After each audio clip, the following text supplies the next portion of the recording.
पे कान खोल के सुन लीजिएगा। एनआरसी का पहला स्टेप है, पहले आपका वोट का अधिकार आपसे छीना जाएगा, उसके बाद नागरिकता का अधिकार छीना जाएगा और उसके बाद आपको डिटेंशन सेंटर में डाला जाएगा। लेकिन मुसलमानों में आपको बताना चाहता हूं कि आप यकीनन कल भी हिंदुस्तानी थे, आज भी हिंदुस्तानी है और कल भी हिंदुस्तानी रहेंगे। इस मुल्क से चाहे कितनी बड़ी बड़ी फिरका परस्त ताकतें आपको मिटाने की साजिश करे, कोशिश करे, मुल्क से भगाने की कोशिश करे, तारीख गवाह है इस बात का कि आप कल भी इस मुल्क में रहते थे, आज भी इस मुल्क में रहते हैं और 1,00,000 बार एसआईआर आ जाए, हम कल भी इस मुल्क में रहेंगे। रहेंगे कि नहीं रहेंगे? अरे भाई जोश से बोलिए, हाथ उठा के, इस मुल्क में रहेंगे कि नहीं रहेंगे? अरे एसआईआर एक बार नहीं, 1,00,000 बार आ जाए, हम इस मुल्क को छोड़कर कहीं नहीं जाएंगे। मेरे भाइयों, आज बातिल की हुकूमत ने हमारी वक्फिया संपत्ति के ऊपर एक बहुत बड़ा हमला किया है।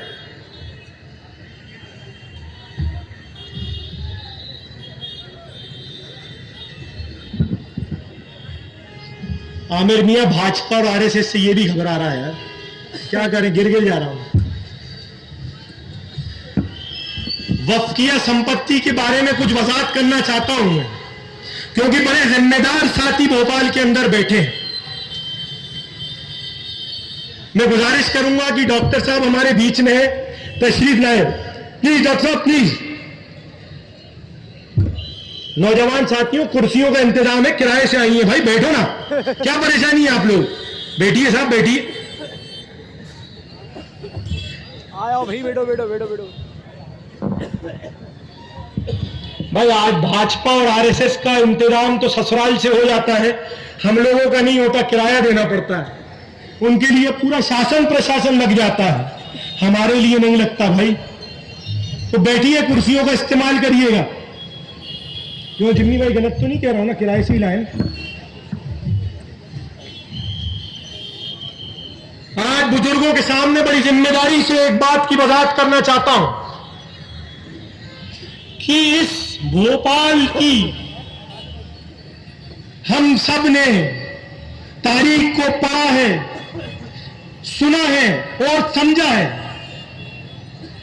मैं कुछ चुनिंदा सवाल इस मंच के माध्यम से आवाम से और बातिल हुकूमतों से करना चाहता हूं कि 240 साल 1708 से लेकर 1947 साल जो हमारे आबा व अजदाद ने हुकूमत की, तो इस भोपाल के अंदर हमको सेल हाउस दिया, गवर्नर हाउस दिया, मिंटो हॉल दी, पुरानी विधानसभा दी, सेंट्रल लाइब्रेरी दी, सदर मंजिल दी, शौकत महल दिया, नूरुस्सबा दिया, जहनुमा दिया और तमाम कलेक्ट्रेट ऑफिस दिया, पुराने दफ्तर दिए।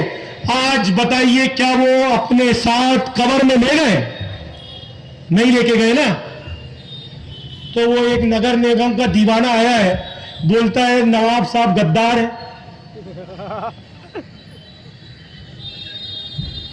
अरे कहां तक पढ़ा है उसको? तारीख की कुछ किताब पढ़ने की जरूरत है। जिस भोपाल के अंदर सुल्तानिया जनाना दिया हो, हमीदिया अस्पताल दिया हो, जिसमें हजारों लाखों बच्चों ने जन्म लिया हो, हमारे मां बाप की, हमारे बुजुर्गों की आज जानों की हिफाजत जिस इदारों ने की है, आज उसका नाम बदलना उनके लिए कामयाबी है। अरे दीवानों, ये तो गौर करो कि तुमने 20 साल में क्या बनाया। 20 साल में तुम एक संजीवनी नहीं बना पाए। 20 साल के अंदर तुम एक मॉडर्न स्कूल नहीं बना पाए, एक बेहतर कॉलेज नहीं बना पाए, एक बेहतर यूनिवर्सिटी नहीं खड़ी कर पाए, एक बेहतर इंस्टीट्यूट जिसमें हमारे गरीब, गुरबा, यतीम, बेसहारा पढ़ के तालीम हासिल करें। जिस नवाबी हुकूमत ने एक नहीं 10 इदारे तुम्हें फ्री में तालीम हासिल करने के लिए दिए हो, फ्री में तुम्हारा इलाज करने के लिए सुल्तानिया जनाना दिया हो, तुम्हारे बुजुर्गों के इलाज के लिए हमीदिया अस्पताल दिया हो, और 240 साल के अंदर इक्तिदार की कुर्सियों पे बैठने वाले बड़े मुख्यमंत्री हो या हमारे मामहीन हो, मैं उस गारे की मिट्टी से सवाल करता हूं कि ये किसने दिया, ये किसकी हुकूमत ने बना, ये किसकी रियासत में बना। अरे आप तो एक कलेक्टेड ऑफिस नहीं बना पाए अपने लिए आज तक। आप हमारे आबा व अजदाद को गद्दार कहते हैं, हमारे बुजुर्गों को गद्दार कहते हैं, और एक नया अल्फाज वो चिरकुट जो है हमारे, उनका नाम लेना मुझे याद नहीं, क्या नाम है भूल जाता हूं, मुश्किल सा है। हाँ, एक चंदू एक चिरकुट है, छोटे छोटे से हैं अभी, वो अभी पेंट पहनना सीखे हैं। वो एक अल्फाज का इस्तेमाल करते हैं, जिहाद। मैं बड़ी जिम्मेदारी से एक किताब की वजाहत करना चाहता हूं जो बड़े फहमो ज़का, बड़े अखल वाले ने तारीख का दस्तूर उस किताब में लिखा है, जिसका नाम राजीव ओबरा है। उस किताब का नाम द भोपाल स्टेट है। इंटेक ग्रुप ने उस किताब में लिखा कि यकीनन ये वही भोपाल है जब हमारे फिरंगी, हमारे दुश्मन, हमारे बातिल ने हमारे मुल्क हिंदुस्तान को गुलामी की जंजीरों में जकड़ लिया था, हमारे बुजुर्गों को गुलाम कर दिया था, हमारे मुल्क हिंदुस्तान को गुलाम कर दिया था।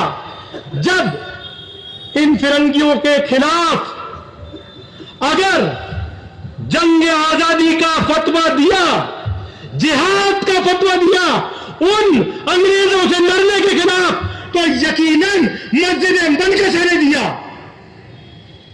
और मस्जिद मनकशा से जंग आजादी का, जिहाद का फतवा हुआ कि जाओ मुसलमानों, फिरंगियों के खिलाफ लड़ो, इस मुल्क के हिंदुस्तान को आजाद करो, अपने बुजुर्गों की इज्जत और आबरू को और अपनी माओ की हिफाजत के लिए जिहाद करो। ये वो भोपाल है जिसकी तारीख किताबों में गवाह है। इन चिरकुटों को क्या मालूम ये क्या होता है साहब। उन्हें सेकंड, थर्ड, फोर्थ की क्लास पढ़े ज्यादा से ज्यादा, मार्कशीट चेक करा लीजिए या 5 सवाल बुला लीजिए। हम तो कहते हैं बुला लीजिए, हम 2 सवाल पूछेंगे, अगर चप्पलें छोड़ के नहीं भाग जाए तो।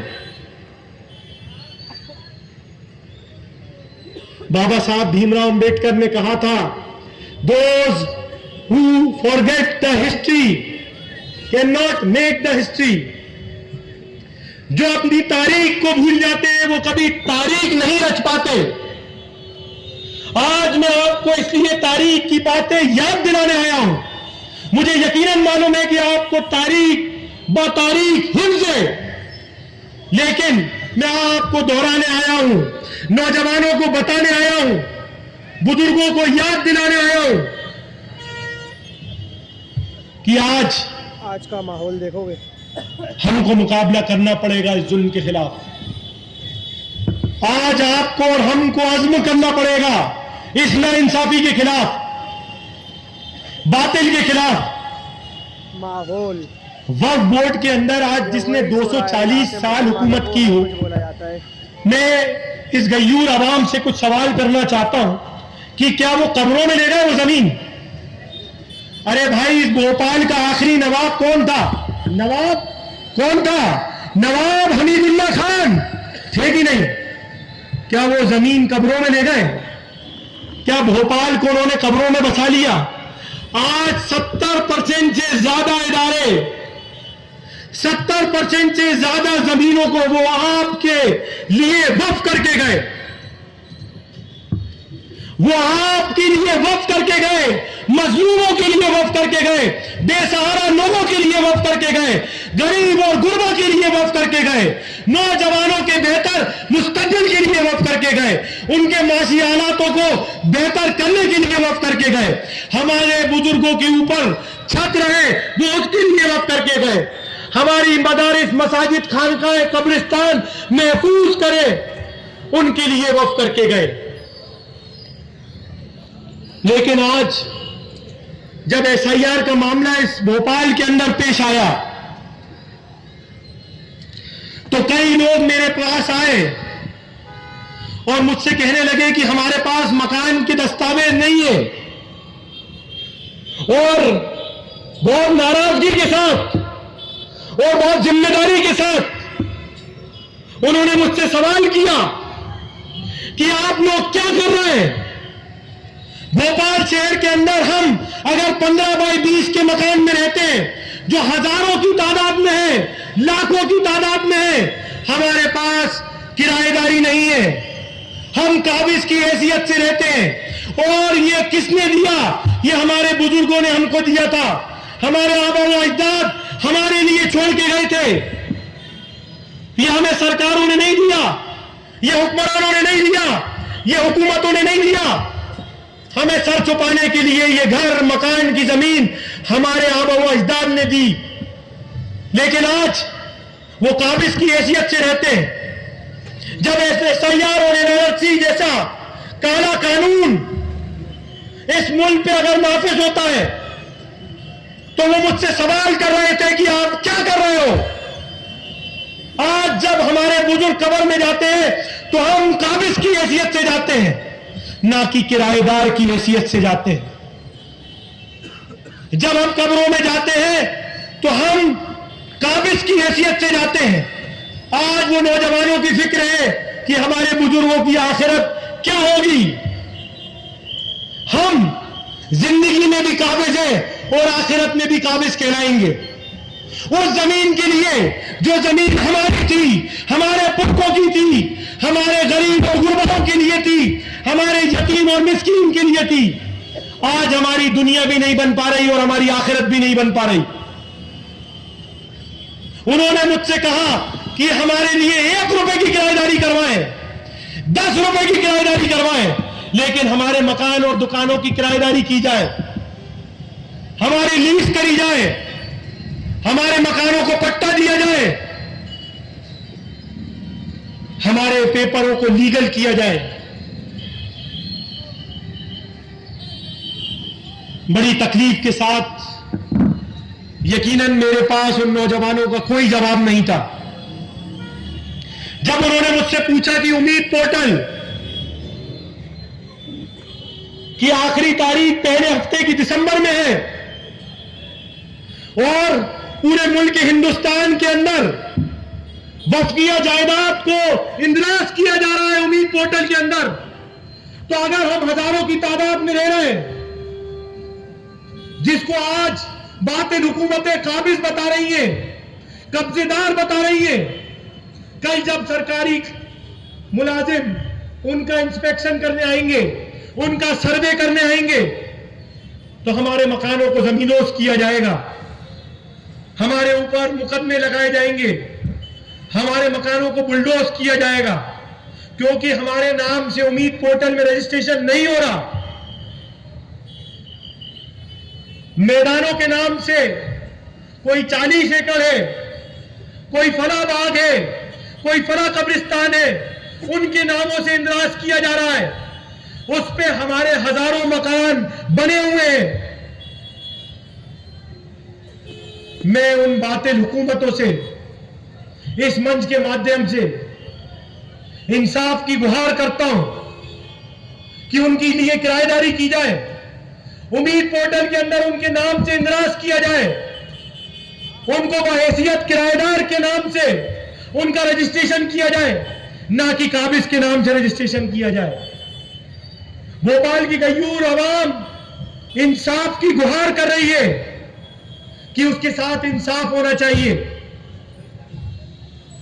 जो जमीन, जो जायदाद आज वक्फ की जमीन पे इंदराज है, वो यकीनन किसी और के लिए नहीं, आप लोगों के लिए है। वो वक्त आपके हिफाजत, आपके तहफ्फुज के लिए किया गया है, आपके मुस्तकबिल, आपकी बेहतरी के लिए किया गया है, आपकी मदारिस, आपकी मसाजिद, आपकी खानकाएं और आपके कब्रिस्तान के लिए किया गया है। मेरे नौजवान साथियों, वक्त रहते हुए हमको अपने आंखों को खोलने की जरूरत है।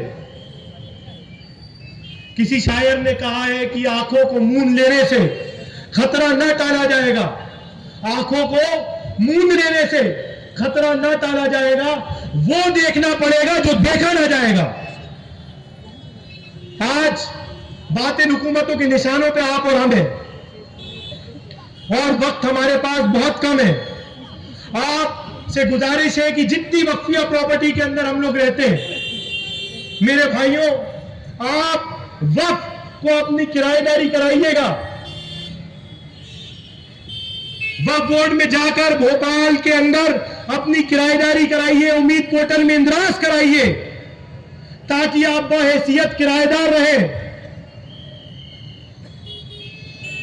आप कब्जेदार नहीं रहे।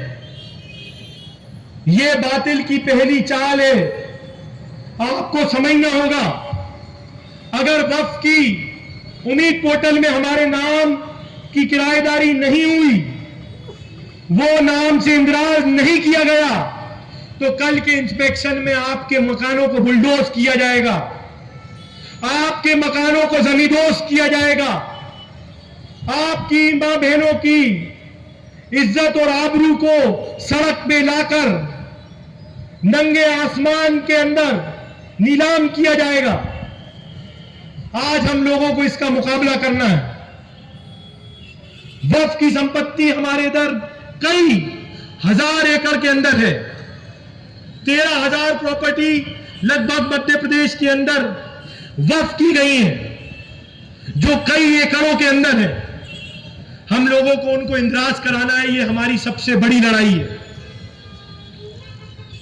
और नौजवान साथियों, अपनी बात को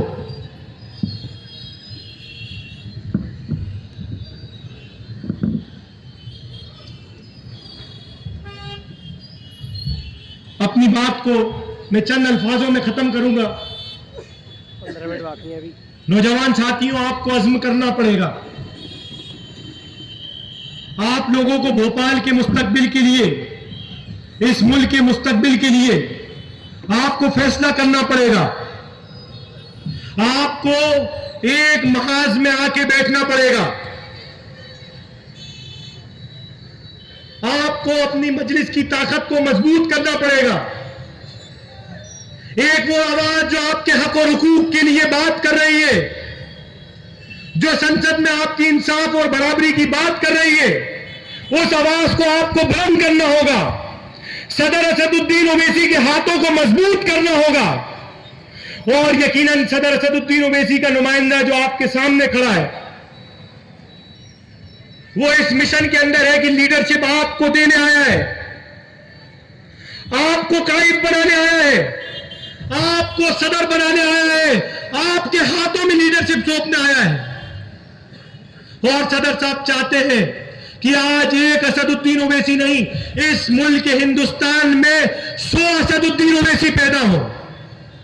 और एक असदुद्दीन ओवैसी जब तक तो ताज को हिलाता है, जब वो गरजता है, तो यकीनन जब 100 असदुद्दीन ओवैसी पैदा होंगे तो तक तो ताज तो हिलेंगे ही हिलेंगे, तक तो ताज बदलेंगे भी, बदलेंगे कि नहीं बदलेंगे। नौजवान साथियों, मेरे मुझसे पहले के बुजुर्ग ने बहुत जबरदस्त बात करी, बहुत जबरदस्त शेर से इंतखाब किया कि औकाबी रूह जब बेदार होती है जवानों में तो नजर आती है उसको मंजिल आसमानों में। फिर इकबाल का वो शेर मुझे याद आता है, नौजवानों दयारे इश्क में अपना मकाम पैदा कर, नए जमाने नए सुबह शाम पैदा कर। नौजवानों तेरा तरीक अमीरी नहीं फकीरी है, खुद ही न बेच गरीबी में नाम पैदा कर, खुद ही न बेच गरीबी में नाम पैदा कर। ये जो आज बातिल हुकूमत हुक्मरान बैठे हैं, ये आज गारे की मिट्टी के महलों में बैठे हुए हैं। आज हमको अज़्म करना पड़ेगा कि हम इनका मुकाबला करें। आज ये खाक से बने महलों की तामीर का हम मुकाबला करें, जालिम हुकूमतों का मुकाबला करें। किसी शायर ने क्या खूब लिखा था, उठो नौजवानों मेरे मुल्क के गरीबों को जगा दो, उठो नौजवानों मेरे मुल्क के गरीबों को जगा दो, ये खा के उम्र की दरो दीवारें ला दो, ये खा के उम्र की दरो दीवारें ला दो। लिखी है जो स्याही से वो तहरीर बदलूंगा, खुदा की कसम लिखी है जो स्याही से वो तहरीर बदलूंगा। मैं अपने मुल्क के हर बाशिंदे की तकदीर बदलूंगा। गली कूचे दर और दीवार बाशिंदे यही होंगे, गली कूचे दर और दीवार बाशिंदे यही होंगे। लेकिन मुल्क से मायूसी की ये तस्वीर बदलूंगा, मुल्क से मायूसी की ये तस्वीर बदलूंगा। आज अज़्म करो कि हमें हक के साथ खड़े होना है, बातिल का मुकाबला करना है, मजलूम की हिमायत करना है, जुल्म के खिलाफ खड़े होना है। और मैं आपको बता दूं कि कांग्रेस ने 60 साल हमारा शोषण किया है, और मैं पूरी जिम्मेदारी के साथ अपने दलित भाइयों से, अपने आदिवासी भाइयों से मुखातिब होकर यह कह रहा हूं, जिन सफों में आज मुसलमान अपनी वतन परस्ती को सबूत देने के लिए खड़े हैं, कल यही भाजपा, यही आरएसएस जो आपको बहला रही है, कल दलित और आदिवासियों को भी इन्हीं सफों में खड़े होना पड़ेगा और अपनी वतन परस्ती का सबूत देना होगा, अपनी वतन परस्ती का सबूत देना होगा। जितनी जल्दी हो अपने ख्वाब गफलत से हम बाहर आ जाएं। जो आंखें हमने मूंदी हुई है, मेरे दलित और आदिवासी भाइयों, इन आंखों को खोलो, अपने नौजवानों की तरफ गौर करो।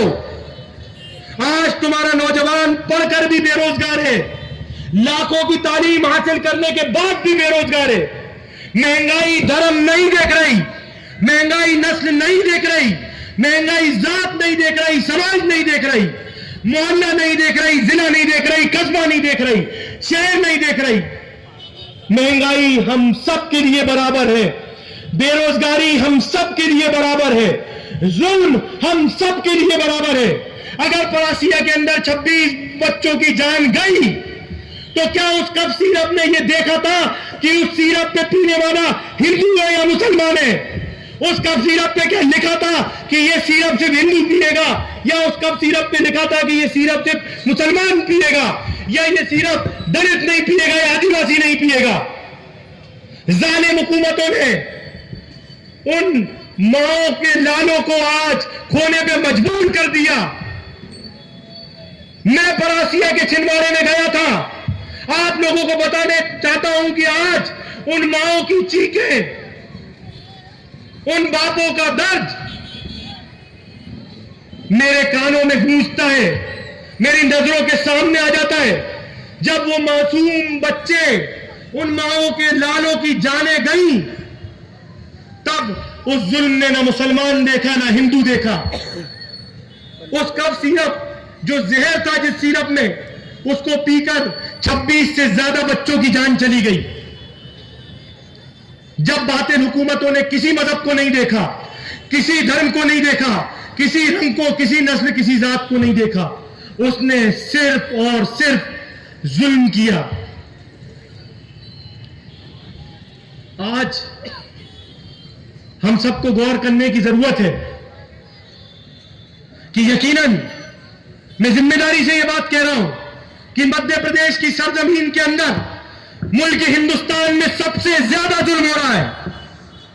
अगर कहीं सबसे ज्यादा फर्जी मुकदमे लगाए जा रहे हैं तो वो यकीनन मध्य प्रदेश की सरजमीन पे लगाए जा रहे हैं, हमारे नौजवानों पे। अगर हमारे नौजवानों के मकानों को जमींदोज किया जा रहा है तो यकीनन मध्य प्रदेश के अंदर सबसे ज्यादा किया जा रहा है। अगर किसी परिवार वालों को फर्जी मुकदमे लगाकर उनके पूरे खानदानों को अगर परेशान किया जा रहा है तो यकीनन मध्य प्रदेश के अंदर किया जा रहा है। आज मॉब लिंचिंग हमारे प्रदेश के अंदर हो रही है। गौ हत्या के नाम पे झूठे मुकदमे लगाकर हमारे मकानों को नमीनोश किया जा रहा है। यहीं से बना लूं मैं थोड़ी देर के लिए। जालिम और बातिल हुकूमतें आज हमारी मां बहनों और बुजुर्गों के ऊपर से छतों को हटाकर उन नंगे आसमानों के नीचे खड़ा कर रही हैं। उन बच्चों की चीखें मेरे कानों में गूंजती है बंद कर दिया मैंने। और मैं जिम्मेदारी से ये बात कह रहा हूं कि ये जुल्म अगर सबसे ज्यादा अगर कहीं हो रहा है तो मध्य प्रदेश के अंदर हो रहा है। लेकिन तकलीफ इस बात की है कि जिस पंजे के पीछे 60 साल हमारे बुजुर्गों और आबा अजदाद ने इस पंजे को जिताया, आज वही पंजा आपका नाम लेने से कतराता है, मुसलमान का नाम लेने से कतराता है। मैं मन से उतर जाऊंगा कोई मुझे अपने मोबाइल में यह बता दे कि कांग्रेस के अध्यक्ष ने मुसलमान का नाम इन 2 सालों के अंदर लिया हो तो 2 सालों के अंदर मुसलमान शब्द का नाम अगर इस कांग्रेस पार्टी के अध्यक्ष ने अगर लिया हो, मैं मन से नीचे उतर जाऊंगा। मैं जिम्मेदारी से यह बात कह रहा हूं। आज इस मुल्क में 2 अछूत हो गए, एक दलित तो दूसरा मुसलमान। हम दोनों अनटचेबल हो गए, हम दोनों अछूत हो गए। आज सारी सियासी जमातों ने हम लोगों को दरकिनार कर दिया, सफाई हस्ती पे लाके खड़ा कर दिया, हाशिए पे लाके खड़ा कर दिया, हमको आज मिटा दिया। कोई हमारा नाम लेना तो दूर, हमारे बारे में सोचना भी नहीं चाहता। जिस मुसलमानों के वोट के ऊपर 60 सालाना आपने हुकूमत करी, आज जब ये फिरका परस्त ताकतें इस मुल्क को बांटने का काम करती है, इस भोपाल को बांटने का काम करती है, तो मैं सवाल करता हूं जीतू पटवारी से, इस मंच के माध्यम से, कहां चले जाती है वो ताकतें जो अपने आप को सो कॉल्ड सेक्युलर पार्टी कहती है? कहां चले जाती है जब इस मुल्क को, इस भोपाल को कुछ चंदू चिरकुट जैसे लोग इस भोपाल की फिजा को खराब करने का काम करते हैं? तो कहां चली जाती है कांग्रेस पार्टी? किधर चले जाते हैं कांग्रेस के लीडर? कहां चले जाती है राजा और महाराजा जिनकी क़यादत और सदारत में हमने 60 साल आग बंद कर उनके पीछे वोट दिया?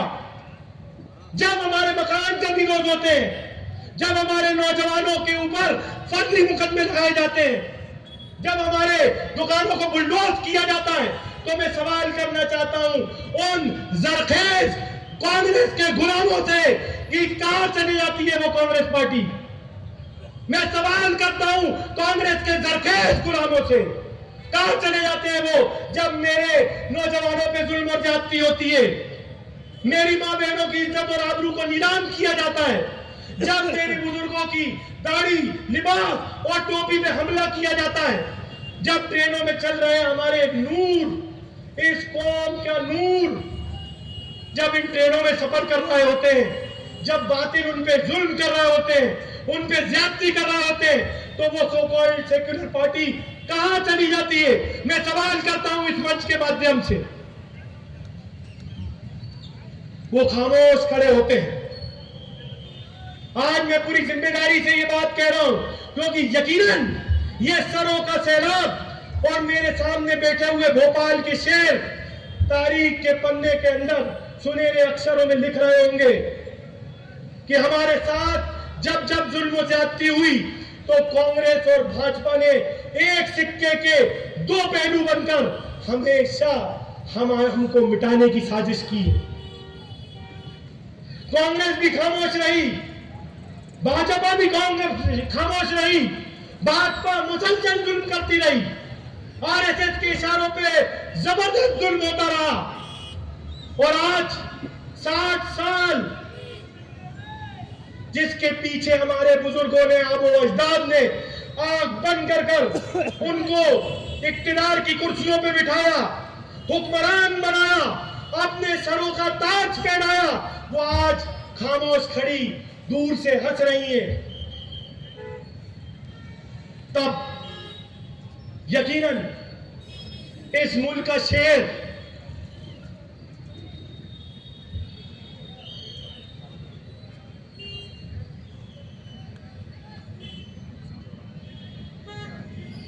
इस मुल्क हिंदुस्तान के अंदर यकीनन एक शेर खड़ा होता है। यकीनन करोड़ों माओं की दुआओं को लेकर पहला वीडियो भाई को प्यास लगने लगी, 1 घंटे हो गए कंटिन्यू। करोड़ों उलमा इकराम, आइम्मा इकराम, मुअज्जिन बुजुर्ग, हमारे नूरानी बुजुर्गों की दुआओं को लेकर आपके हक, आपके इंसाफ के लिए वो बातिल हुकूमतों से टकराता है, चट्टानों की तरह खड़ा होता है, जिसका नाम कोई और नहीं बैरिस्टर सदर असदुद्दीन ओवैसी है। उसको कुछ जरखेज कांग्रेस के गुलाम बी टीम कहते हैं। मैं पूरी जिम्मेदारी से ये बात कह रहा हूं कि कांग्रेस के जरखेज गुलाम उसको बी टीम कहते हैं। मेरे भाइयों, अगर आप लोग कहो तो हम भी खामोश हो जाते हैं और असद साहब की आवाज को भी खामोश कर देते हैं, लेकिन आईने के मानिंद खड़े होकर देखो कि आज जो बेबाकी से तुम्हारी तर्जुमानी कर रहा है वो कौन है, किसमें इतनी जुर्रत है जो मुल्क हिंदुस्तान की बातिल हुकूमतों से टकरा रहा है। आपकी मदारिस के लिए, आपकी मसाजिद के लिए, आपकी खानकाहों के लिए, आपकी कब्रिस्तानों के लिए, आपकी मां बहनों के बुरखों के लिए, आपकी बुजुर्गों की दाढ़ी और टोपियों के लिए, आपके बुजुर्गों के लिबास के लिए, आपके सामने बुलडोजरों के खिलाफ अगर कोई सदाएं बुलंद कर रहा है तो यकीनन आज कांग्रेस की जो बी टीम का नारा लगाने वाले लोग हैं वो आईने के मानिंद खड़े होकर देखें कि उनका मुकाबला कौन खड़ा होकर तैयार है। मैं इस मंच से उतर जाऊंगा कि कांग्रेस ने अगर कोई